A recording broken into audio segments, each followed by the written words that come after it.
Last class में हम लोगों ने टेक्स्ट फाइल्स के रीड फंक्शन के बारे में पढ़ा था। इस सेशन में हमें फाइल को राइट करना है, डेटा हमको फाइल के अंदर लिखना है। पहले फाइल के अंदर डेटा पहले से पड़ा हुआ रहता था, हम उस डेटा को रिट्रीव करते थे with the help of read line and read lines functions. इस सेशन में हमें ये देखना है कि हम फाइल के अंदर किस तरीके से डेटा को राइट करेंगे। Write data to the files. File में डेटा राइट करने के लिए हमारे पास राइट फंक्शन अवेलेबल है। There are two type of functions to write the data to a file. Right, अगर आपको केवल राइट लिखनी है और अगर आप ब्रैकेट में कोई स्ट्रिंग पास करते हो जिसको पहले से कुछ अलॉटेड टेक्स्ट है, तो आप केवल डायरेक्टली इस तरीके से लिख सकते हैं, राइट और ब्रैकेट में टेक्स्ट स्ट्रिंग। ये वर्जन जो है वो आपके टेक्स्ट फाइल के लिए है।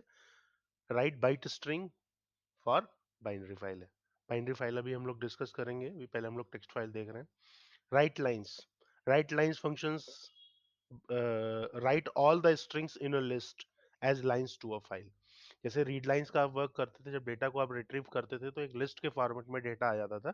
उसी तरीके से जो राइट लाइंस है उसमें आप सारे के सारे डेटा जो लिस्ट में मौजूद है उसको आप फाइल में लिख सकते हैं, और उसमें लिस्ट का जो पहला आइटम होगा वो फाइल का पहली लाइन में आ जाएगा। To write the data to existing file you have to use the following modes. W, वहां पर हम रीड मोड यूज करते थे, आर यूज करते थे।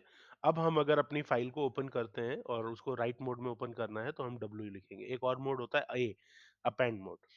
अब अगर हम फाइल को राइट मोड में ओपन करते हैं और उस नाम से कोई फाइल एग्जिस्ट नहीं करती तो ऑटोमेटिकली उस नाम से फाइल एग्जिस्ट हो जाती है, अपने आप बन जाती है नई फाइल, अगर उस नाम से कोई फाइल नहीं है तो भी।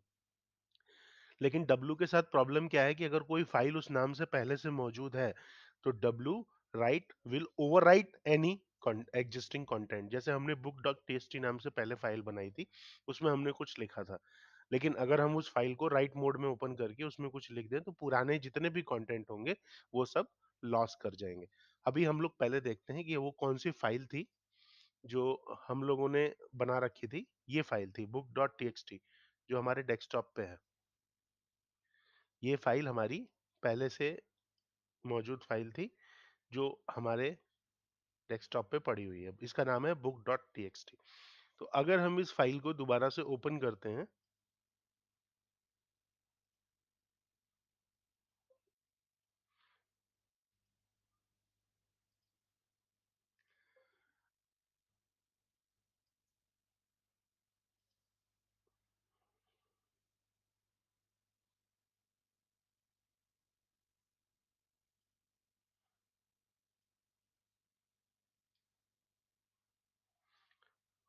और इस फाइल में अगर हम कंटेंट को राइट करते हैं तो इस कोड को हमने यहाँ से कॉपी कर लिया और यहाँ पे हमने पेस्ट कर दिया। चूंकि हमारी जो फाइल है उसका नाम हमारा है book dot TXT. Book dot TXT नाम की हमारी पहले से बनी हुई फाइल है जो डेस्कटॉप पे थी, जो लास्ट वीडियो में हम लोगों ने बनाया था। और आपने क्या किया कि उस फाइल को आपने राइट कर लिया, और उसके बाद आपने क्या किया कि एक लाइन वन नाम से एक स्ट्रिंग ले ली और उसमें कोई भी आप मैसेज लिख देते हैं कि वेलकम टू केवीएस समथिंग। इस तरीके से आपने कोई भी मैसेज लिखा और फिर आप उस फाइल को ले जाके वहां पे राइट कर रहे हैं। इसी तरीके से आपने दूसरा कोई कंटेंट लिखा और आप दोबारा से फाइल में राइट कर रहे हैं। लेकिन ध्यान रखिए, बुक डॉट टीएक्सटी नाम की फाइल पहले से बनी हुई है, और अगर हम उसको राइट मोड में ओपन करेंगे तो पुराने जितने भी कंटेंट होंगे वो सब लॉस हो जाएंगे और ये दोनों कंटेंट वहां पे लिख जाएंगे। इस फाइल को हम सेव करते हैं।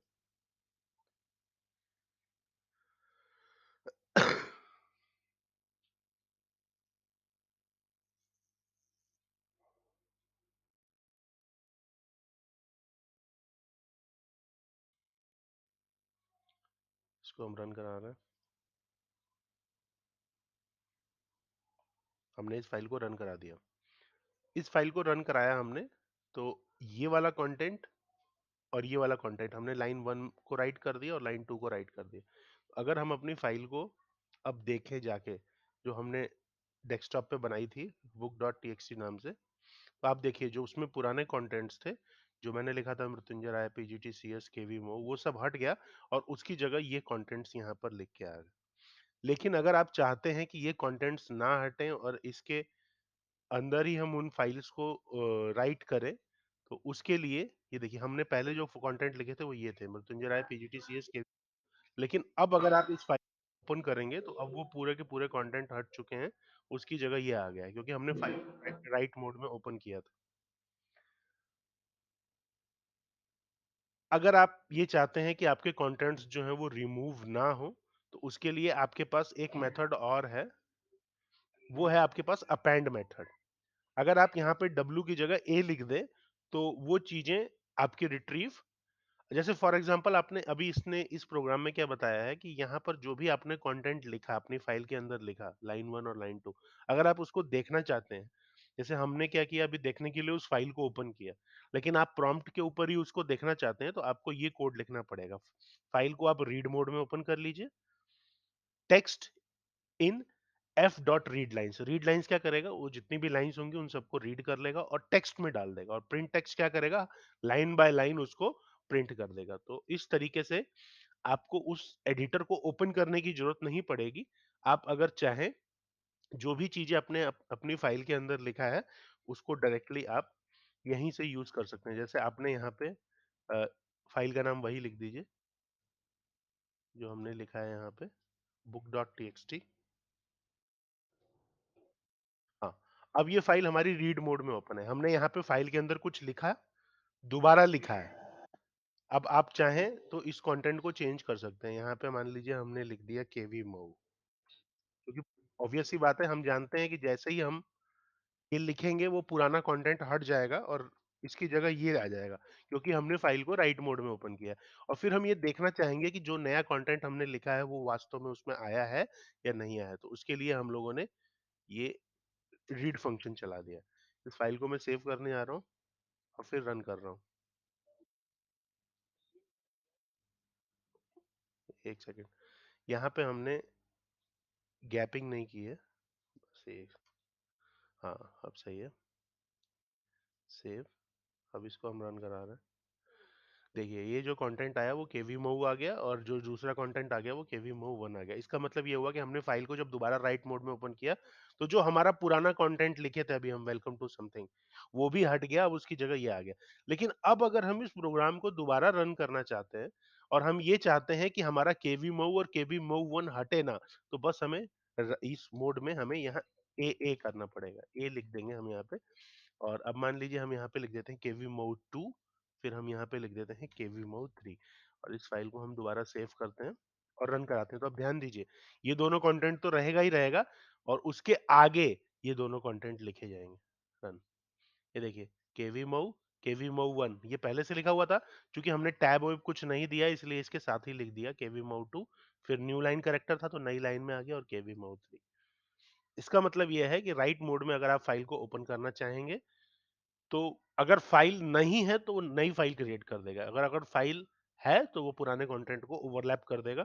इसलिए हम लोग अक्सर जब हमें एग्जिस्टिंग फाइल में अपेंड करना होगा डेटा तो हम अपेंड मोड में ओपन करेंगे इस तरीके से। और ये जो कोड नीचे लिखा हुआ है ये कोड है कि आप प्रॉम्प्ट पे ही उस कोड को डिस्प्ले करना चाहते हैं, आप नहीं चाहते कि बार बार आप दूसरी जगह पर जाएं। तो ये यूज हो गया हमारा राइट का। अभी हम लोग राइट लाइंस भी यूज करेंगे, जैसे रीड लाइन यूज कर। हाँ बोल। क्लोज आप नहीं करेंगे तो आप, अभी अभी मैं बता रहा हूँ इसके लिए कुछ फंक्शंस हम लोगों ने बताए थे आप लोगों को कि क्लोज अगर आप नहीं करते हैं, एक सेकंड होल्ड। हाँ,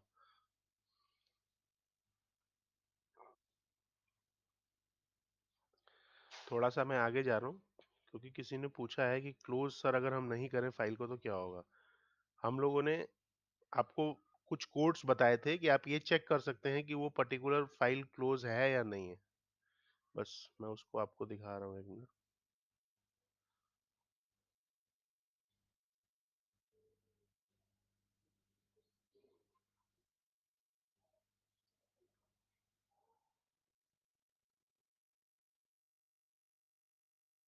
हाँ, ये सारे फंक्शंस हमने आपको बताए थे, जिसमें एक फंक्शन था क्लोज्ड, इनकोडिंग, मोड, नेम और न्यू लाइंस। इसमें जो पहला फंक्शन है क्लोज्ड, अगर आप फाइल के ऑब्जेक्ट डॉट क्लोज करते हैं तो ये आपको ये बताएगा, it returns true if the file is closed, if it returns false if the file is open. अगर आप किसी फाइल को क्लोज कर दें और आप फिर भी उसके कंटेंट में राइट करना चाहें तो वो नहीं हो सकता, क्योंकि उस फाइल के क्लोज करने के बाद उसका ऑब्जेक्ट जो होता है, फाइल का ऑब्जेक्ट होता है, वो ऑटोमेटिकली खत्म हो जाता है। अब आप उस फाइल को फर्दर एक्सेस नहीं कर सकते। और अगर आपने फाइल को ओपन कर रखा है और नीचे आप कोई दूसरी फाइल ओपन करते हैं, तो फिर उस समय आपको प्रॉब्लम आएगी, क्योंकि अगर मान लीजिए आप ऑब्जेक्ट का नाम सेम रख रहे हैं और आप जब उसको एक्सेस कर रहे हैं तो आप ये नहीं जान पाएंगे कि आप किस फाइल में राइट कर रहे हैं। इसीलिए अक्सर हम लोग क्या करते हैं कि जब भी फाइल को ओपन करते हैं, उसकी उस डायरेक्टरी में जब हमारा वर्क खत्म हो जाता है तो उसको क्लोज करके फिर हम दोबारा जब उसको ओपन करते हैं, तो ये चीजें हमें पता लग, और ये हमें पता कैसे चलेगा कि फाइल की डायरेक्टरी ओपन मोड में है या क्लोज मोड में है, तो उसके लिए कुछ इनबिल्ट फंक्शंस मौजूद है। ये हमें कैसे पता लगेगा कि फाइल कौन से मोड में ओपन की गई है, रीड मोड में है कि राइट मोड में है कि अपेंड मोड में है, तो उसके लिए हमारा मोड फंक्शन है। अगर आप एफ डॉट मोड लिख देते हैं तो वो हमें तुरंत बता देगा कि वो क्या है। जैसे न्यू लाइन्स है, इट रिटर्न्स जो हमारा स्लैश एन है या अदर चीज है, नन और tuple containing all the new type of screens, उसके बारे में बताता है। और नेम क्या बताएगा, नेम ये बताएगा कि वो फाइल क्या है, उस फाइल का डिस्क्रिप्शन क्या है। तो ये सारे इनबिल्ट मेथड्स हैं जो हमें फाइल्स के बारे में बताते हैं। तो आपने फाइल ओपन की है कि क्लोज की है, कि क्या उसका स्टेटस है, अगर आप उसको करेंटली बहुत बड़े प्रोग्राम में चेक करना चाहें तो इनकी हेल्प से आप चेक कर सकते हैं। अभी हमारा मोटिव है नेक्स्ट राइट फंक्शन के बारे में थोड़ा सा जानना, कि राइट क्या है। तो हमने राइट का एक वर्जन अभी पढ़ा है, अब हम राइट का दूसरा वर्जन पढ़ने जा रहे हैं। राइट में हमने एक लाइन बाय लाइन राइट कर लिया। अब हम मान लीजिए हमारे पास बहुत सारी लाइंस हैं और हमको उनको एक साथ राइट करना है, जस्ट लाइक अ रीड लाइन। रीड लाइन आप जब यूज करते थे तो एक साथ आप अ, एक लाइन को यूज कर सकते हैं, बहुत सारी लाइंस को भी आप यूज कर सकते थे। उसी तरीके से हमारा एक फंक्शन है राइट, राइट लाइंस। तो राइट लाइंस को हम लोग यूज करने जा रहे हैं।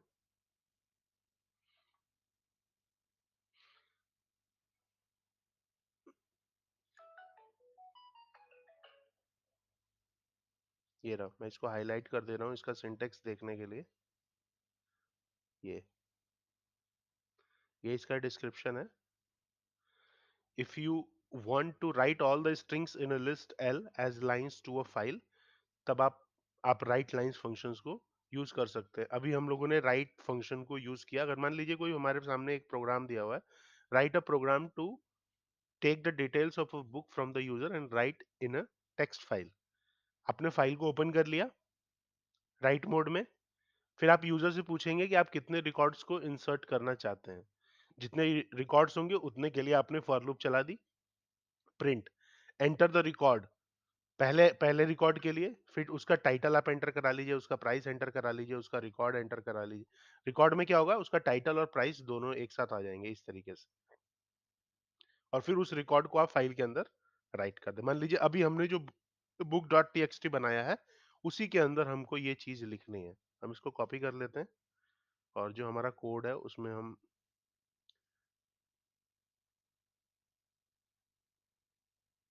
उसके अंदर हम लोग राइट करते हैं। हम्म इस प्रोग्राम को मैं पूरा हटा दे रहा हूँ। मैं अपनी लोकेशन डेस्कटॉप है इसलिए हम ये पूरा हटा देते हैं। Book dot T right mode में हो गया। फिर उसने पूछ लिया कि कितने रिकॉर्ड्स के लिए फॉर लूप, और फॉर लूप के हिसाब से हमको गैपिंग देनी पड़ेगी इसमें।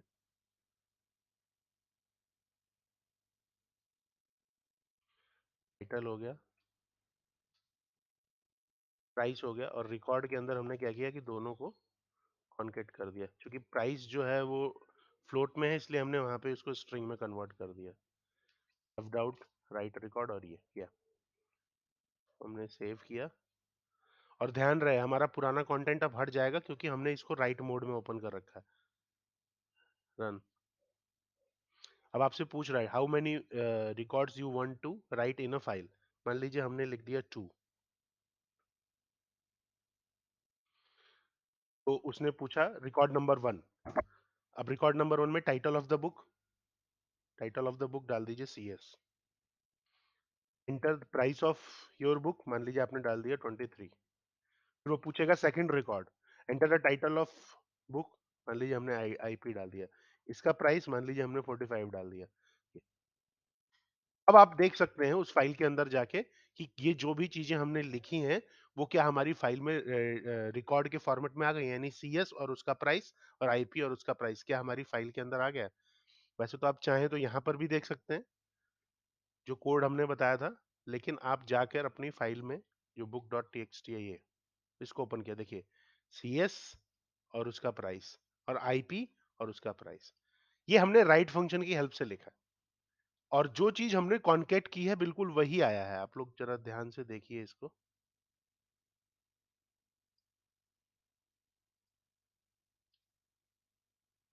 यस, हमने इसमें क्या किया है कि पहले यूजर से पूछ लिया कि आप कितने रिकॉर्ड्स एंटर, अगर आप 100 रिकॉर्ड एंटर कराना चाहते हो तो 100 रिकॉर्ड भी एक बार में एंटर हो जाएगा, क्योंकि उसके लिए हमने फॉर लूप चला रखी।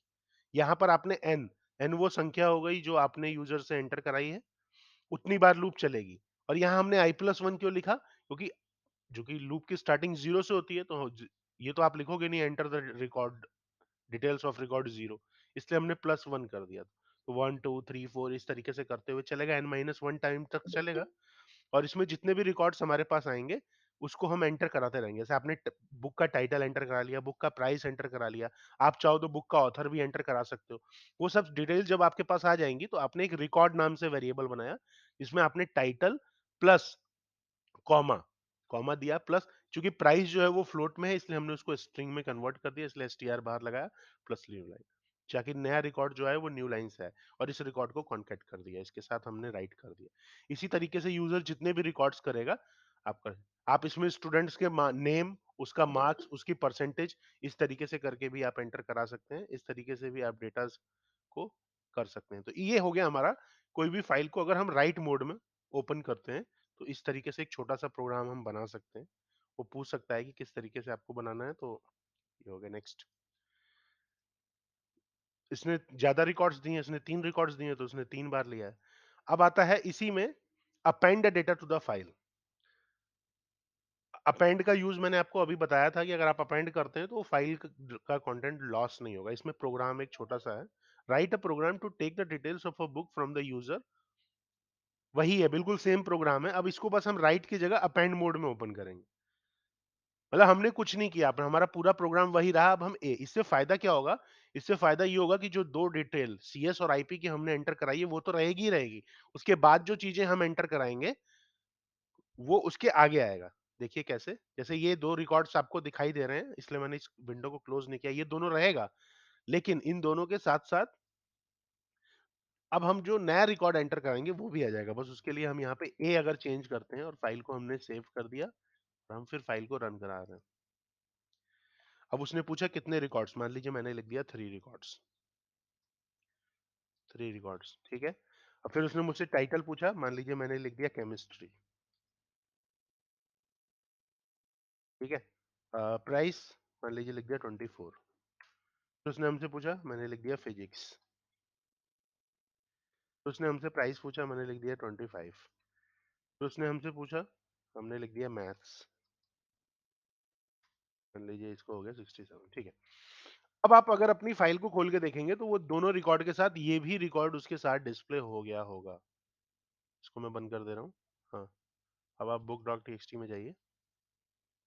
अब आप देखिए वो दो रिकॉर्ड जो हमने पहले रन कराए थे वो तो हैं ही, लेकिन अपेंड मोड लिखने से फायदा ये हुआ कि ये दोनों रिकॉर्ड तो आपके रहे ही, उसके साथ साथ ये बाकी जो 3 थे वो भी आप जो ने आपने बाद में लिखे हैं वो भी आपकी इस फाइल में राइट हो गए। तो ये बेनिफिट है हमारा अगर हम फाइल को राइट करना चाहते हैं अपेंड मोड में। ये हो गया। Next, working with binary files.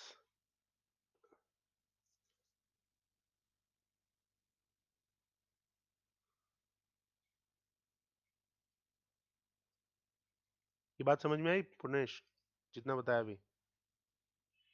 Punesh, हाँ, बाइनरी फाइल देखते हैं। कुछ चीजें इसमें और भी बची हुई हैं राइट वाले में, मैं थोड़ा सा एक और पीपीटी है मेरे पास उससे बता दे रहा हूँ। वेट करिए 1 मिनट।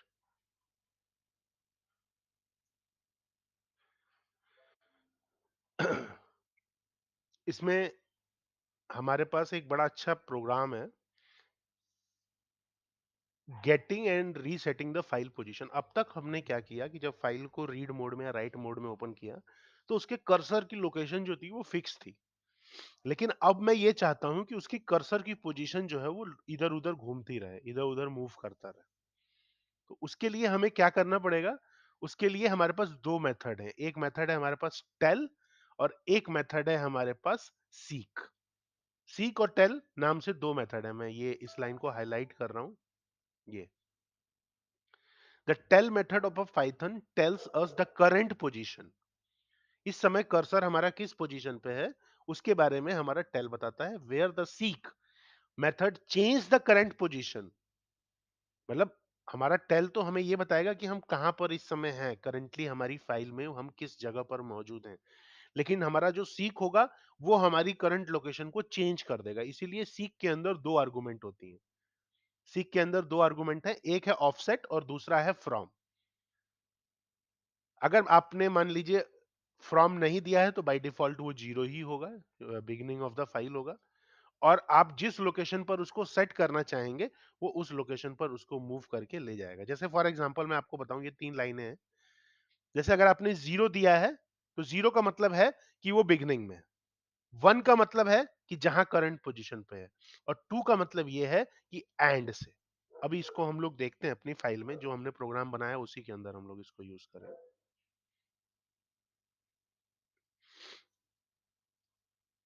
जो अननेसेसरी विंडोज हैं उनको हम बंद कर रहे हैं। या हमारा ये प्रोग्राम बन गया है।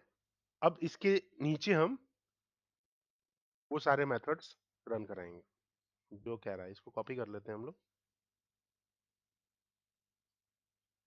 बाकी हमारा फाइल वही रहेगी जो हमारी फाइल है। और ये मैंने कर दिया वेस्ट। ओके, हमारी बस फाइल का नाम हम चेंज कर देते हैं। वो हमने रख दिया बुक डॉट टी। आप सबको पता है कि बुक डॉट टी जो हमारी फाइल है,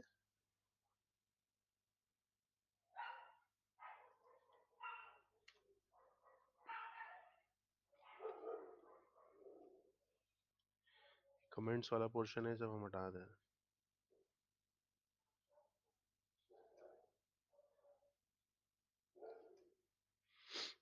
या तो सबसे पहले हमने जब फाइल को रीड मोड में ओपन किया है तो यस, ऊपर वाला क्या, ये ये रहेगा। ये रहेगा। आप चाहो तो इसको हटा भी दो, इससे कोई फर्क नहीं पड़ता। ये लो, हटा दी। हमारी फाइल तो पहले से बनी हुई है ना। हाँ, ये लीजिए, हमने फाइल को सेव कर दिया। ओके, रन कराते हैं। सबसे पहला उसने क्या किया, फाइल की पोजीशन के बारे में, टेल यानी हमारी करंट पोजीशन जो रहेगी फाइल की उसके बारे में पूछा है। तो ठीक है, रन कराते हैं, देखते हैं क्या आता है। सबसे पहले जो हमारी करंट पोजीशन रहेगी वो जीरो रहेगी। जीरो का मतलब स्टार्टिंग में रहेगी, बिगनिंग में रहेगी। पहले वाले का आंसर ये आ गया। दूसरा, F dot read seven. Read seven का मतलब ये हो गया कि आपने सेवन, अपनी फाइल में से सेवन कैरेक्टर्स को रीड कर लिया।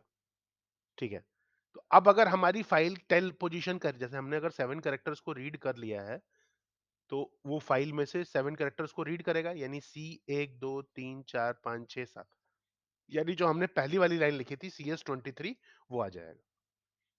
उसके बाद अगर हम उसकी लोकेशन पूछेंगे, अगर 7 कैरेक्टर रीड करा है तो उस समय सेवेंथ लोकेशन को पॉइंट कर रहा होगा कर्सर। तो अब हमारा आंसर जो आएगा वो 7 आएगा। ये 7 आ गया। नेक्स्ट, अब हम फाइल को रीड करें। फाइल को रीड करें मतलब हमारी बाकी बचा हुआ जो भी कंटेंट होगा वो सारा का सारा रीड कर जाएगा। देखिए, इसलिए उसने क्या किया कि जितना बाकी बचा हुआ, जितना भी कंटेंट है वो सारा का सारा उसने रीड कर लिया। उसके बाद वो लोकेशन को पूछ रहा है, हमारी फाइल की लोकेशन को पूछ रहा है। तो लोकेशन जो हमारी सबसे लास्ट में होगी, यानी टोटल हमने जितना भी कैरेक्टर्स टाइप किए हैं उसकी उसकी लेंथ के बाद जो लास्ट में हमारा कर्सर पे होगा वो उसकी लेंथ को बता देगा। यहाँ पे 70 आ गया। फिर फाइल सीक जी। अब हम अपनी पोजीशंस को चेंज कर रहे हैं, यानी हम जीरो पोजीशन से 9 पोजीशन फॉरवर्ड मूव कर रहे हैं। ये सीक फंक्शन का काम ये होता है। जीरो मतलब हमारी बिगिनिंग, वन मतलब वन का मतलब ये करंट पोजीशन, और टू का मतलब हो गया हमारा एंड पोजीशन। तो यानी जीरो से 9 पोजीशंस हम फॉरवर्ड मूव करेंगे। तो जीरो से हम फॉरवर्ड 9 पोजीशन आगे मूव कर गए, यानी कर्सर ने हमारी पोजीशन को चेंज कर दिया। और 9 पोजीशन मूव करने के बाद उसने रीड 5 किया, यानी 9वीं पोजीशन से 5 करेक्टर उसने रीड कर ली। आपकी फाइल में आप काउंट करके उस हिसाब से आप मूव कर सकते हो। इसने आईपी समथिंग कुछ रीड किया है। फिर उसके बाद उसने दोबारा कर्सर को लिया है, ये नीचे कुछ एरर आ रही है, एफ डॉट सीक 4,1, यानी हमारी जो भी करंट पोजीशन रहेगी उससे 4 पोजीशन प्लस प्लस 4 का मतलब है आप फॉरवर्ड आगे की तरफ जाएंगे, और फिर आप 5 कंटेंट रीड कर लेंगे। फिर जो हमारी हाँ बोलिए। हम्म। हम्म। हम्म। हम्म। अरे क्यों नहीं फॉरवर्ड जाएगा, 9 का मतलब आगे की तरफ, बैकवर्ड का मतलब हो गया पीछे की तरफ। पीछे तो कुछ भी नहीं लिखा है उसके बिगिनिंग में। जैसे फॉर, एक मिनट रुको, एक मिनट रुक जाओ, मैं वो फाइल ओपन कर, ये यहाँ पे कर्सर है शुरू में, 1 2 3 4 5, मान लीजिए 6 7, अब आप यहाँ पे आ गए ना आईपी में, इसीलिए वो आईपी को दिखा रहा था आपके। ये देखिए, एक सेकंड रुकिए, मैं फाइल को ओपन कर रहा हूँ। हाँ, ये देखिए, इससे 9 पोजीशन वो समझ गए ना, मतलब फॉरवर्ड मतलब आके, बैकवर्ड मतलब पीछे। अब आप जब शुरू से आप उस पोजीशन पर पहुंच गए तब आप फॉरवर्ड बैकवर्ड कर सकते हैं, लेकिन आप जब आप बिगनिंग में ही हैं तो बैकवर्ड कहां जाएंगे, बैकवर्ड में तो कुछ है ही नहीं, फाइल तो स्टार्टिंग वहीं से हो रही है। तो अगर आप -9 लिखते तब अनएक्सपेक्टेड आउटपुट आता। अब अगर मैं यहाँ पे, एक मिनट रुको, -9 लिख दूं, देखो, और इस फाइल को मैं सेव करके दोबारा रन कराऊं, और ये बाकी सब हटा देता हूँ, रुको, सब हटा दिया मैंने बाकी। ये अब देखो क्या है, ये देखो शुरू में ही एरर आ गई। क्यों एरर आई? क्योंकि आप जब कर्सर के शुरुआत में है तो आप पहले पीछे कैसे जा सकते हैं, वो तो शुरुआत ही वहीं से हो रही है, अब उससे आप आगे ही ना बढ़ सकते हैं। बात समझ में ही नहीं आई? अच्छा रुको एक मिनट, अगर हम इस 9 को हटा के 18 कर देते हैं, और ये बाकी सब मैं हटा दे रहा हूँ, एक्चुअली कई सारे फंक्शन यूज कर दिए ना। हाँ, इसका मतलब क्या हुआ, अच्छा, आगे फॉरवर्ड जाएगा और उसके बाद वो रीड करेगा। ये मैं 5 हटा के उसके बाद का सब रीड कर लेता हूँ। चलो ठीक है, फाइल को सेव कर दिया और फिर रन कर लिया। ये देखो, उसके उसके हिसाब से जो लेंथ आ रही थी, अब आप उसको पॉइंट को भी एक करेक्टर मानेंगे, जीरो को भी, आपके हिसाब से वो 24.0 है, लेकिन उसके हिसाब से 2 भी एक करेक्टर है, 4 भी एक करेक्टर है, डॉट भी एक करेक्टर है, और जीरो भी एक करेक्टर। समझ में आ रही है बात? क्योंकि वो फाइल में लिखा हुआ है ना एक। तो इस तरीके से आप इसकी वैल्यूज को रिट्रीव कर सकते हैं। सीक और टेल फंक्शन का यही यूज है। अगर आप इससे पहले आप एफ डॉट टेल लिख दें तो आपको करंट लोकेशन के बारे में बता देगा ये। इसके बाद भी आप अगर यहाँ पर नीचे एफ डॉट टेल करें तो ये भी आपको करंट पोजीशन के बारे में बता देगा। फाइल सेव किया और इसको फिर हम दोबारा रन करा, ये देखिए, इस तरीके से आप वर्क कर सकते हो। नेक्स्ट, तो ये हो गया हमारा सीक जी और टेल पी का यूज। अब बचा है आपका टॉपिक बाइनरी फाइल। ये बाइनरी फाइल वाला टॉपिक हम लोग नेक्स्ट क्लास में शुरू करेंगे। ठीक है,